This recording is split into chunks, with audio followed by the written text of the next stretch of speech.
Welcome to Naskar academy YouTube channel.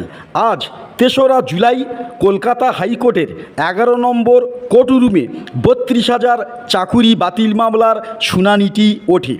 সেখানে বিচারপতিদ্বয় ছিলেন তপব্রত চক্রবর্তী ও ঋতব্রত কুমার মিত্র।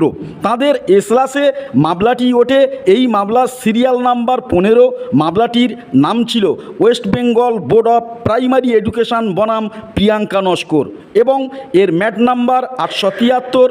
চাকুরিজীবীদের উকিল ও বিচারপতিদ্বয়ের মধ্যে যে শুনানি এবং পাল্টা শুনানি চলেছিল, এই ভিডিওর একেবারে পুরো বিষয়টাতে আলোচনা করব। একেবারে শেষ পর্যন্ত দেখবেন, ধারণা ক্লিয়ার হয়ে যাবে যে এই মামলার গতি প্রকৃতি আগামী দিনে ঠিক কোন জায়গায় যেতে চলেছে। এক, সরকারি চাকুরিজীবীদের পক্ষের উকিল শুনানিতে প্রশ্ন তোলেন ২০১৭ সালে নিযুক্ত ৩২,০০০ শিক্ষকের বিরুদ্ধে ২০২২ সালে, অর্থাৎ এতটা দেরি করে কেন মামলা করা হলো। পিটিশনাররা স্পষ্টভাবে কোথাও কিন্তু চাকুরি বাতিলের আবেদন করেননি। একক বেঞ্চের রায়ে আনট্রেন্ড প্রার্থীদের চাকুরি বাতিল করার জন্য যথেষ্ট কারণ দেখানো কিন্তু হয়নি। ৩, আবেদনকারীরা 14.9 এই কাট অফ মার্কসের কথা বলেছেন, তা শুধুমাত্র বীরভূম জেলার এসসি ক্যাটাগরির জন্য প্রযোজ্য।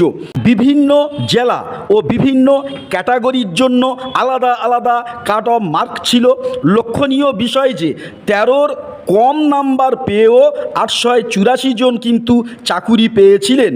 4, আবেদনকারীদের মধ্যে মাত্র 7 জনের মৌখিক অভিযোগের ভিত্তিতে অ্যাপটিটিউড টেস্ট নিয়ে প্রশ্ন তোলা হয়েছে, যাদের নিজেদেরই অ্যাপটিটিউড টেস্টের নাম্বার কিন্তু উল্লেখযোগ্যভাবে কম ছিল।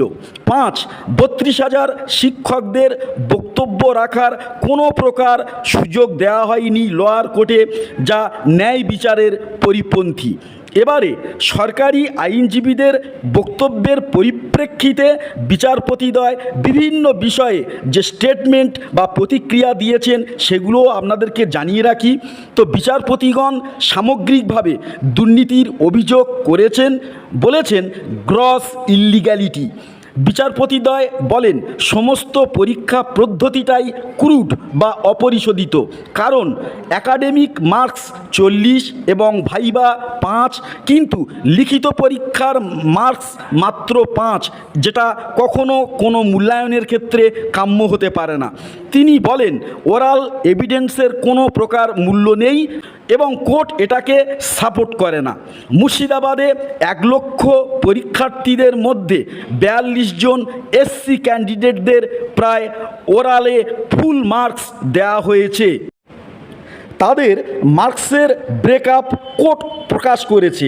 যথাযথ নিয়ম মেনে কোনো সিলেকশন কমিটি তৈরি করা হয়নি এই নিয়োগের ক্ষেত্রে।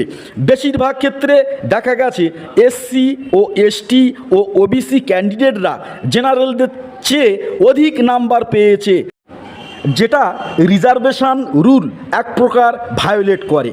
তো যে পর্যন্ত শুনানি শুনলাম, তাতে স্পষ্টভাবে বিচারপতিদ্বয় অনমনীয়তার প্রকাশ দেখিয়েছেন। তো বিচারপতিরা কোনোভাবেই সরকার পক্ষের উকিলের বক্তব্যতে একেবারেই সন্তুষ্ট নন। 32,000 চাকুরিজীবীদের আগাম ভবিষ্যৎ ঠিক কোন জায়গায়, তা কিন্তু জলের মতো পরিষ্কার হয়ে যাবে পরবর্তী শুনানিতে। তো পরবর্তী শুনানির আপডেট এই ভিডিওর কমেন্ট সেকশানে আপনাদেরকে দিয়ে দেব। চ্যানেলে নতুন হলে পরবর্তী আপডেটের জন্য আমাদের চ্যানেলটি সাবস্ক্রাইব করে রাখবেন। নমস্কার।